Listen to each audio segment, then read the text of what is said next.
Hi, dear children. In our childhood, we all read and enjoyed beautiful stories of Cinderella, Alice in Wonderland, Snow White, Pinocchio, etc. The stories with colorful pictures in children's magazines attracted children's curiosity and imagination. The story of Mowgli was one among them. Mowgli, the boy who was brought up by wolves in the jungle. Do you remember the name of the book in which the story of Mowgli is written? The Jungle Book.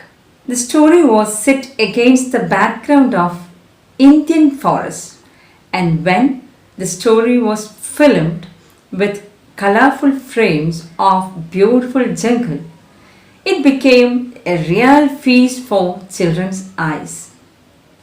This children's classic was written in 1894 and still attracts the children of even today. Do you know, children, that the man behind this story is an English officer? His name is Joseph Rudyard Kipling. He was born in Bombay, India, in the pre-independence period. Rudyard Kipling is chiefly remembered for his stories for children and tales and poems of British soldiers in India. Apart from the Jungle Book, another work of Rudyard Kipling, the Nobel laureate of 1907, became one of the most famous pieces of literature in Britain. And that is a poem from the collection Rewards and Fairies written in 1909. And the title of the poem is a single word, If. It attracted immediate nationwide attention and soon became a popular anthem in UK. In a 1995 BBC opinion poll, the poem If was voted the UK's favourite poem. What is peculiar about this poem? The poem was hailed as a magnificent tribute to many greatest virtues. And more than that, it has a healing power to console the common men who struggle to become successful in their lives but often taste failure. Unlike many poems, If doesn't praise the heroic acts of powerful people. Instead, it reveals the reality of life. As the title suggests, the poem If is full of conditions. Conditions to become a real man in this world. Every condition reminds us that life is not a bed of roses, and we need patience, fortitude, and willpower to go on. When most of the people demands us to work hard to become successful in our lives, Kipling says, failure is also a part of the game of life, and we should not get depressed about failures. Rudyard Kipling says, life is all about staying composed under stress, remaining humble when victorious, and being optimistic when defeated, and always retaining honor and authenticity. Actually, Rudyard Kipling wrote this poem as an advice to his son John. As a typical work in the Victorian period, If is associated with sentiments and sincerity. In 4 stanzas, Kipling elaborates the conditions to become a real man on this earth and to possess earth and everything in it. All the lines in the poem, except for the last 2 lines, are incomplete if clauses, and they are completed with the main clause in the last 2 lines. Let's go through the verses in detail. If by Rudyard Kipling. If you can keep your head when all about you are losing theirs and blaming it on you. If you can trust yourself when all men doubt you, but make allowance for their doubting too. The first stanza is about social challenges faced by man. There may be situations when you become all alone. You may be right, but the people around you are irrational or illogical in their thinking and blame you. In such situation, if you can keep your head straight and think rationally, you are the real man. Even when all men doubt you and you know they have no confidence in you, if you can trust yourself and go ahead confidently, then you are the real man. These lines shows the importance of self-confidence. If you can wait and not be tired by waiting, or being lied about, don't deal in lies, or being hated, don't give way to hating, and yet don't look too good nor talk too wise. These 4 lines says about the value of patience and forgiveness. If you can wait patiently to get your turn, to achieve your dreams without being tired, you are the man. In life, sometimes people may lie about you. They may gossip about you without any reason. And then, if you can stay honest, and when they hate you, even though you haven't done anything wrong against them, if you can control yourself, you are the real man. However honest and patient you are, people may not consider you as good or wise. Then patiently accept them and go on with your honesty and hard work. If you can dream and not make dreams your master, if you can think and not make thoughts your aim, you all must have a dream. As Kalam said, you must chase your dream, but you must have control over your dream. Your dream should not become your master. That means, before we set our goals or dreams, we must analyze all the aspects and think whether we can achieve this dream with our potential and hard work. And then we must have a plan to achieve it. It should not be like an impractical daydream. At the same time, don't go to extremes to achieve your dream. If you become the slave of your dream, you will be destroyed. If you can meet with triumph and disaster and treat those 2 impostors just the same. This couplet is inscribed above the entryway to the centre court of Wimbledon, the famous tennis court at London, UK. It shows a great truth about life. Triumph and disaster, or success and failure, are the 2 sides of the same coin. When you enjoy success, you must know there is a failure hidden on the other side. And when you undergo a hard time, realize a success is waiting for you behind this failure. That means triumph or success and disaster or failure are not permanent. It may come one after another.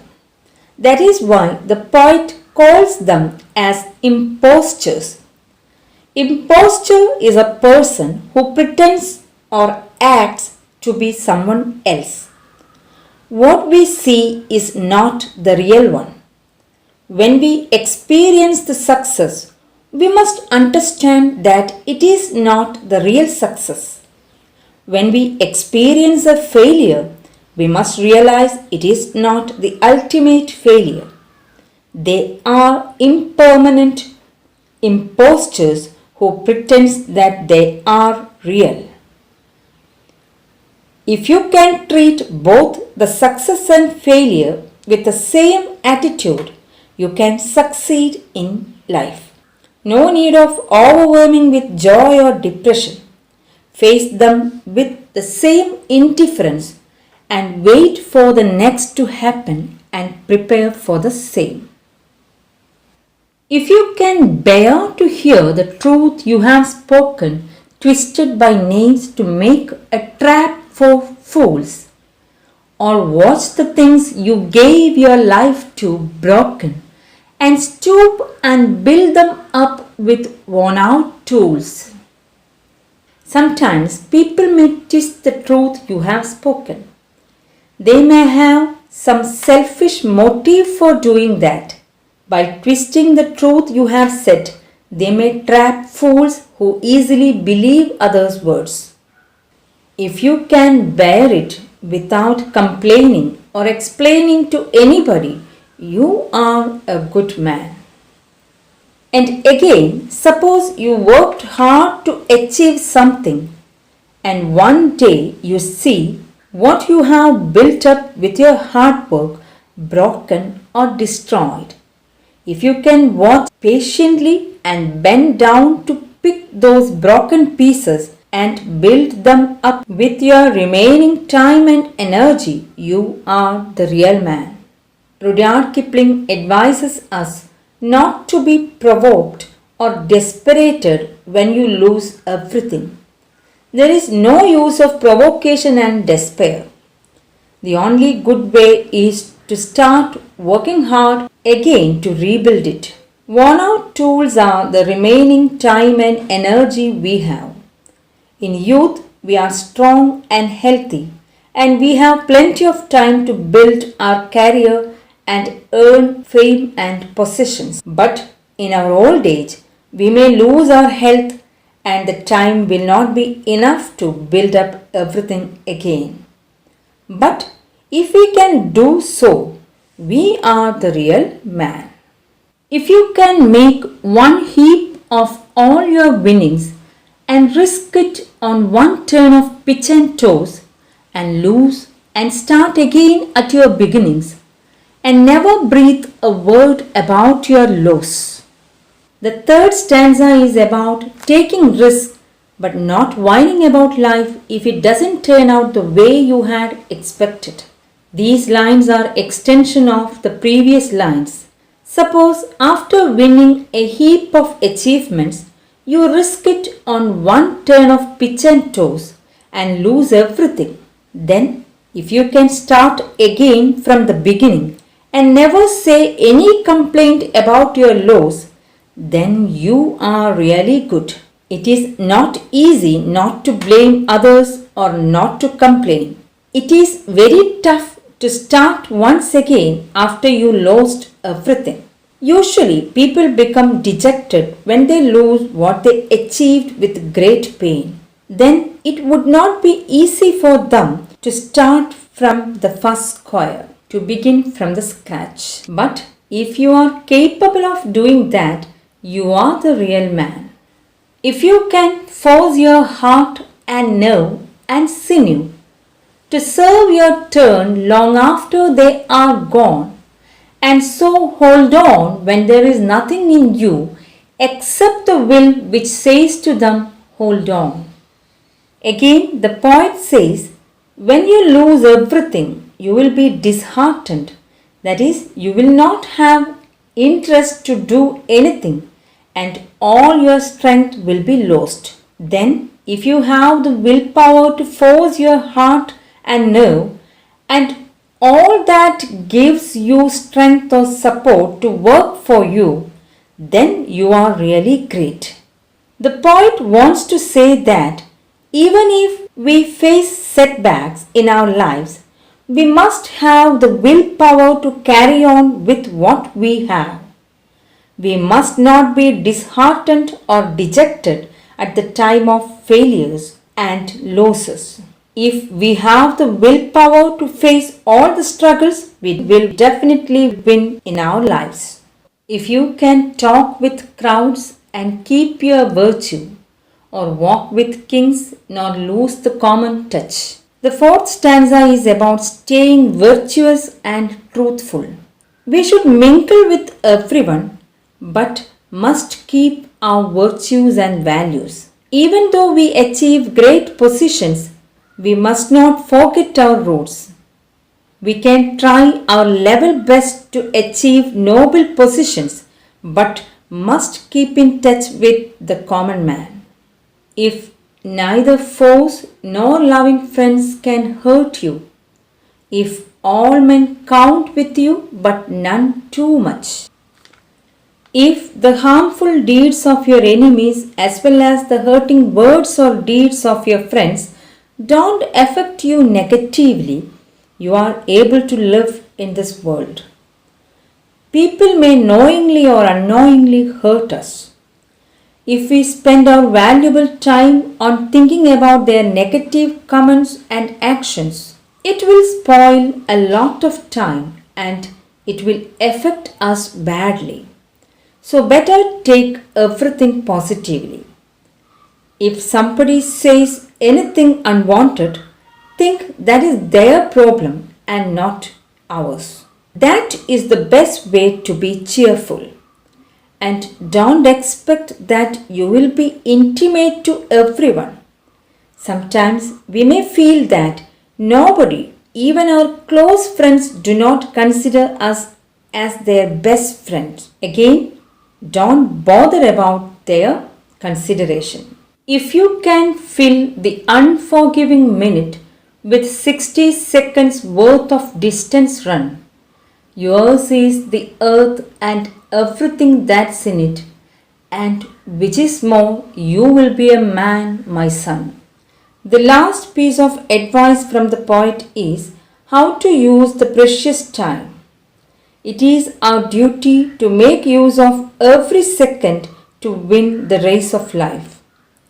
If we don't use the time properly, it will be unforgiving, the poet says.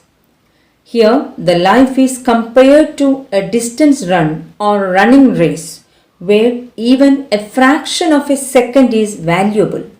The expression, the unforgiving minute, signifies the importance of time. If a minute is wasted, that is unforgiving or punishable. So we must fill every precious minute with worthy actions, thinking that every second is important in a life as it is important in a running race. If you are successful in all the above conditions, the poet says, the earth is yours and you are the owner of everything in this world, and you are the real man, the great man, my son. Dear children, a letter from Abraham Lincoln to his son's teacher is popularly known as one of the best pieces of advice on how to live in this world. In that letter, Abraham Lincoln asked his son's teacher to inculcate good qualities in his son so that he can face the world when he grows up. In a similar way, Rudyard Kipling advises his son to acquire certain good qualities that may help him to face the tough hurdles in his life. Kipling once said that he was inspired by the Jameson Raid, a military action in the Boer War in South Africa that happened in 1895. The raid, led by an English nobleman named Leander Starr Jameson, was in many ways a military disaster. But Jameson became a hero for his courage in attempting a raid and his willingness to take the responsibility for the failure of the mission. From that incident, Kipling learned that facing failure in a positive way is more important than being successful in life. In this world, people who suffer loneliness, people who have nobody to listen to them, who faced hard setbacks in their life, found a consolation in the poem If. It helped many to move on optimistically amidst adversities. No wonder why it became a popular anthem in UK. Dear children, when you feel desperated in your life, you read this simple poem and regain your willpower and tell your heart, nerve and sinew, hold on. Thank you.